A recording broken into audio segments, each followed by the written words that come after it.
Audio মামলায় জামিন কলতানের। CPIM যুব নেতার জামিন হাইকোর্টে 500 টাকার ব্যক্তিগত বন্ডে জামিন দিয়েছেন বিচারপতি, যেমনটা আমরা জানতে পাচ্ছি।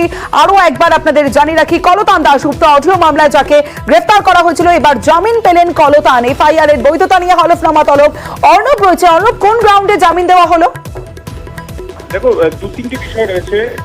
কলকাতা হাইকোর্ট প্রাথমিকভাবে মনে করছে যে ঘটনা বা যে অভিযোগের প্রেক্ষিতে এই গ্রেপ্তার হয়েছে সেখানে আর তাকে হেফাজতে রেখে জিজ্ঞাসাবাদ চালানোর প্রয়োজন নেই। দুই কথোপকথন ফোনের সেটিকে সামনে আনা হয়েছে একটি পেন ড্রাইভ থেকে, যেটি প্রাইমারি সোর্স নয়। এভিডেন্স অ্যাক্ট অনুযায়ী প্রাইমারি ডেটা ছাড়া যদি অন্য কোনো ডেটা থেকে কোনো কথোপকথন বা ডিজিটাল রেকর্ড বা নথি আসে, সেগুলিকে সার্টিফাই করতে হয় এভিডেন্স অ্যাক্ট অনুযায়ী। সেটা এক্ষেত্রে করা হয়নি। রাতারাতি কিভাবে এই গ্রেপ্তার হলো সেই প্রশ্ন তোলা হয়েছে। তৃতীয় আরো একটি বিষয়, যে ক্ষেত্রে এই ঘটনা ঘটেছে, যে কলতান দাশগুপ্ত তিনি যে কথা বলছেন, দুজনের কারোরই ফোন রেকর্ড সেটা কিন্তু আগে বাজেয়াপ্ত হয়নি। গ্রেপ্তারের পরে ফোন রেকর্ড সেটিকে সামনে আনা হচ্ছে এবং এক্ষেত্রে সুপ্রিম কোর্টের বেশ কিছু নির্দেশাবলী রয়েছে।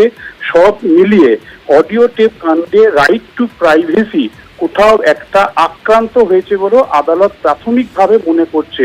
তাই যেহেতু কাস্টডিতে রেখে এই মামলায় জিজ্ঞাসাবাদ আর বাড়ানোর প্রয়োজন নেই, নতুন করে আর তদন্ত এগোনোর প্রয়োজন নেই, তাই বিচারপতি রাজস্বী ভরদ্বাজ কলতান দাশগুপ্তকে 500 টাকার বন্ডে মুক্ত করার নির্দেশ দিয়েছেন।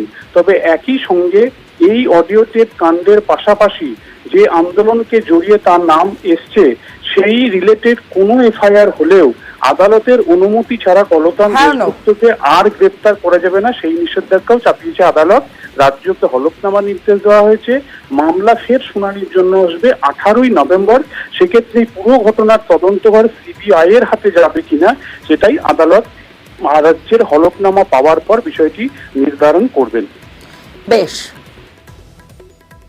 আজকে মহামান্য বিচারপতি রাজস্বী ভরদ্বাজ তিনি নির্দেশ দিয়েছেন 500 টাকা বেল বন্ডে এবং একটা সিকিউরিটি দিয়ে তাকে রিলিজ করতে হবে, এবং এই মামলা বা অন্য কোনো মামলায় তার বিরুদ্ধে কোনো প্রকার কোয়ার্সিভ স্টেপ নেওয়া যাবে না বলে নির্দেশ দিয়েছেন। অতএব বুঝতেই পারছেন যে এই অভিযোগটি কতটা মিথ্যা হলে যে prima ফেসি even as an interim measure এই নির্দেশ আদালত দেন যে এই মামলা বা অন্য কোনো মামলায় এর বিরুদ্ধে কোনো প্রকার কোয়ার্সিভ স্টেপ নেওয়া যাবে না আদালতের লিভ ছাড়া।